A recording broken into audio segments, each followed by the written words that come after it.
On est toujours dans la question des fameux sondages qui a alimenté notre discussion, nos réflexions avant d'arriver au manifeste en 2030, la République fédérale du Québec, avant d'arriver ou de faire le documentaire que vous trouvez sur www.republiquefédéraleduquebec.com.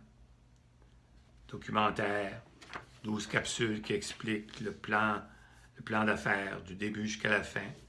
Vous allez voir, au départ, c'est une étude de besoin. Est-ce qu'on a besoin de la République? Une étude de marché. Est-ce qu'il y a un marché pour la République? Est-ce qu'on n'est pas mieux avec la province de Québec? Une étude de faisabilité politique, juridique, économique, financière.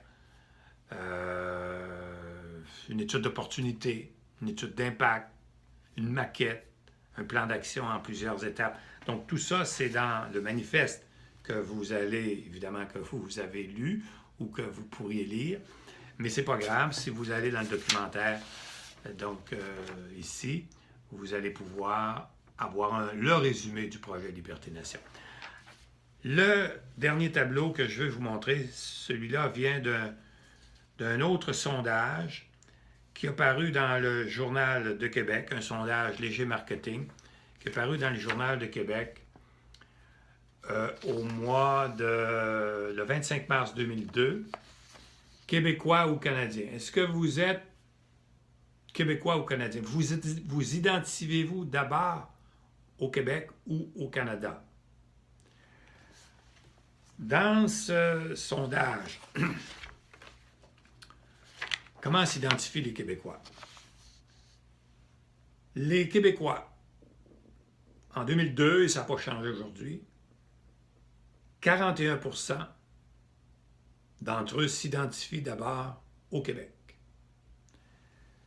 32% s'identifient au Canada et 24% à leur région et à leur ville. Je répète, 41% s'identifient au Québec, 32% au Canada, 24% à leur région ou à leur ville, ce qui signifie, si vous additionnez le 41 plus le 24, vous êtes à 4, 5, 6, vous êtes à 60 et... pas bon chiffre, hein? À 65% qui, dans le fond, s'identifient d'abord au Québec.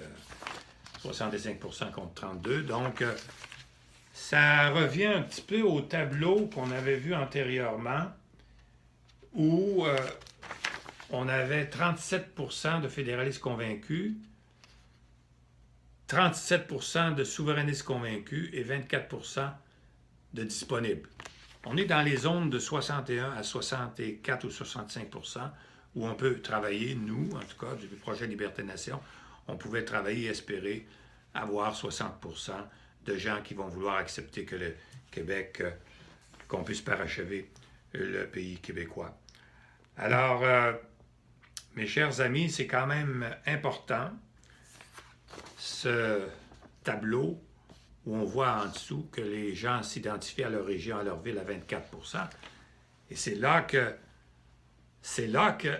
cette idée de créer une fédération où les régions vont devenir des États autonomes, comme les cantons suisses, comme les 9 États fédérés d'Autriche.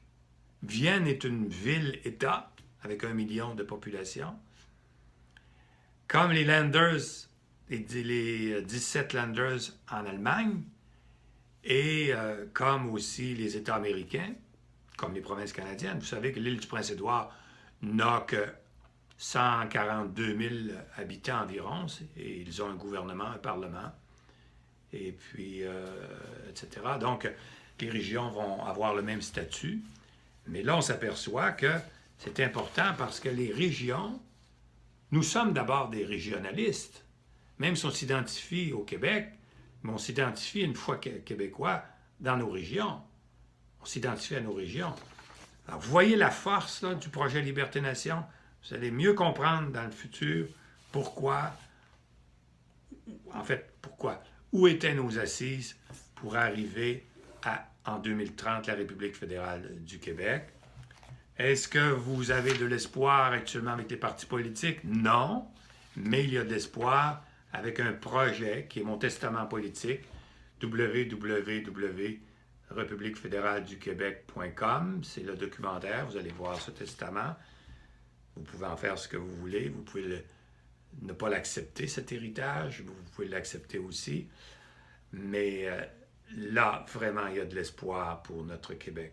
Vous allez voir un projet commun, un projet unificateur, un projet rassembleur, où on parle de refonder le Québec avec les anglophones, les allophones, les francophones et les autochtones.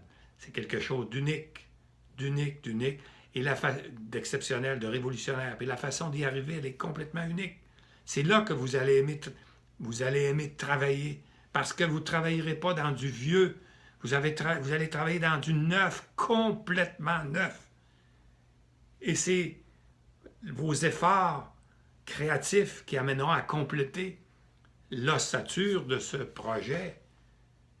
C'est une ossature, donc tout est à compléter. Mais ce qui est intéressant, c'est qu'on ne construit pas la République pour les gens de gauche, on ne la construit pas pour les gens de droite, les gens du centre, on a construit une République pour tout le monde. Et après ça, les partis politiques pourront se chicaner pour dire que Québec solidaire est meilleur que le Parti québécois, que le Parti libéral est meilleur que la CAQ. Mais nous, on s'en fout. On n'est pas là, on n'est pas là du tout. On n'est pas dans ces eaux-là. On est dans quelque chose de nouveau même dans le monde, une fédération typiquement québécoise. N'oubliez pas que nous avons un esprit fédératif avec nos caisses populaires. Toutes les petites caisses sont tout petites, mais si on réunit dans la Fédération des caisses populaires, les centrales syndicales, FTQ, CSN, etc., ce sont des fédérations. À bientôt et puis merci. Merci de prendre le temps, puis moi je compte sur vous. Écoutez, je suis le vieux monsieur qui veut tout donner au pays québécois avant de passer à un autre monde.